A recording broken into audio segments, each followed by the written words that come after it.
Takže já vám přeju nádherné dopoledne. Pro ty z vás, kdo mě ještě neznáte, já jsem Dagmarka Božská a dnešní video bych ráda věnovala energii krvavého úplňku, který nás ovlivní více či méně po celý dnešní den, to znamená 4.4.2015, kdy měsíc dneska do úplňku vstoupí ve 2 hodiny a 7 minut našeho času. Je to takhle přesně, protože jsem se to prostě zjistila. Blood Moon, neboli červený, krvavý, karmínový, se mu taky říká měsíc, má červeno-oranžovou barvu. Je to způsobeno rozptylem slunečního světla přes zemskou atmosféru a v roce 2014-2015 vlastně v 6měsíčních intervalech jsme mohli sledovat a můžeme pořád sledovat 4 úplná zatmění slunce, takzvanou tetrádu. Ta začala 15.4. loňského roku a další úplněk byl 18. října 2014. S tím, že se přesouváme k dnešnímu dni, což znovu opakuju, je teda 4.4. Ta magická 4 mě tam úplně fascinuje. Z toho důvodu dneska děláme ten rituál toho krvavého úplňku. Poslední z té čtveřice těch krvavých úplňků bude 28. září, což je pondělí a je to státní svátek naší české státnosti. Budeme pokračovat dál. Celý lunární cyklus si vlastně můžeme představit jako nikdy nekončící sérii nádechů a výdechů. A my vlastně v období úplňku bychom měli věnovat zvýšenou pozornost právě těm výdechům, toho zbavování se veškerých negativ a veškerých věcí, které už nepotřebujeme. Každým nádechem tuto tenzi, to, co cítíme, ten stres v těle, vlastně každým nádechem jakoby rozpouštíme a to, co je rozpuštěno, tak se tam prostě pohňahňá a vypouštíme to ven. A je to důležité, protože s každým tím výdechem odchází z našeho těla, mysli a vlastně duše, z té naší božské jakoby triády. Prostě odchází ten diskomfort a ten stres. A vlastně každým tím nádechem je nahrazován tím klidem a tím vědomím a takovým tím příjemným rozpoložením. Můžeme vlastně považovat jakoby ten nádech a výdech skutečně jakoby ten cyklus, to rozpuštění toho diskomfortu a vypuštění vlastně toho, co už nepotřebujeme. Těm emocím, o kterých jsem mluvila, ten diskomfort a neharmonie a strach a já nevím co všechno, tak se jim říká negativní.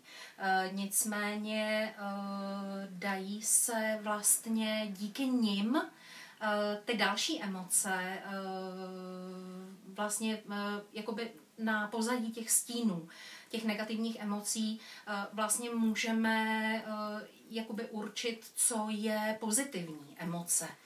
Například radost, vášeň a láska, protože jenom na pozadí toho stínu si můžeme uvědomit, co doopravdy je. Když něco nechceme, tak pak teprve si můžeme uvědomit, co chceme. To znamená, že vlastně bez tmy si nemůžeme uvědomit světlo, jestli mi rozumíte. No a protipólem neklidu, stresu je právě ta pohoda a ta harmonie, kterou se budeme snažit dosáhnout. Teď momentálně jsem vystresovaná, jsem neklidná. Není to jenom z toho důvodu, že je úplněk, ale je to především z toho důvodu, že je to naše první video, respektive je to jakoby moje první video, které vydávám v rámci NTA, o kterých budu mluvit ještě mockrát. Tak, ve chvíli, kdy jsem se rozhodla, že některé ty negativní emoce už mi neslouží, tak díky vědomým výdechům je propouštím. Propouštím je s láskou a s vědomím toho, že v té lásce se oni rozpustí, že jako opravdu nic jim neublíží, jsou to normální emoce a těm výdechům věnujeme přesně tolik času, kolik potřebujeme. Každý z nás má ten rytmus jiný, někdo má v sobě nahromaděný hodně toho stresu, někdo naopak je v pohodě, proto říkám, že více, méně na nás ten měsíc skutečně působí. Je to individuální, takže prosím věnujte si tolik času, kolik potřebujete. Dneska je sobota, je volno, snad nás rodinní příslušníci nechají skutečně se ten rituál udělat. Tak, ve chvíli, kdy nadechujeme, vydechujeme, tak malý moment, já se jenom podívám, jestli jsem tady něco nepřeskočila. Super. Takže ve chvíli, kdy nadechujeme a vydechujeme, tak nadechujeme tedy lásku, klid a harmonii a vydechujeme to, co už nepotřebujeme.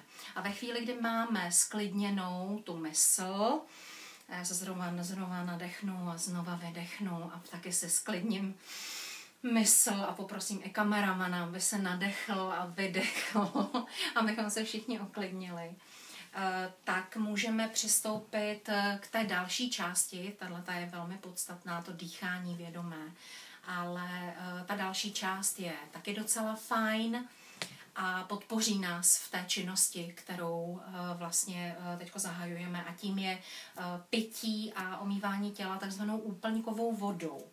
To znamená, že dnes po 14. hodině a 7. minutě si za okno, ať už uvnitř nebo venku, postavíme nádobu s vodou a necháme ji tam do zítřejšího rána.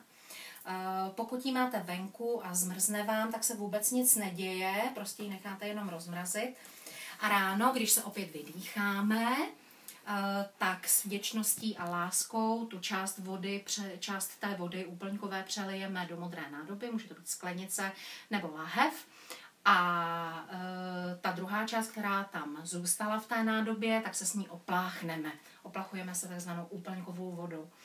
Kamarádka, kterou nechci jmenovat a která se určitě pozná po tom, co teď řeknu, si každé ráno studenou vodou omývá své ženství.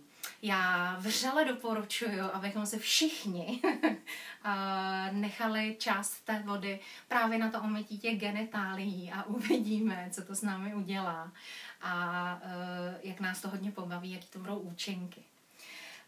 Ještě jedna informace, kterou jsem se dověděla, nechci ji nechat zapadnout, je to, že existují 2 druhy energie, které vdechujeme z důvodu čištění a harmonizace naší vnitřní energie, a to, že pravou nosní dírkou vstupuje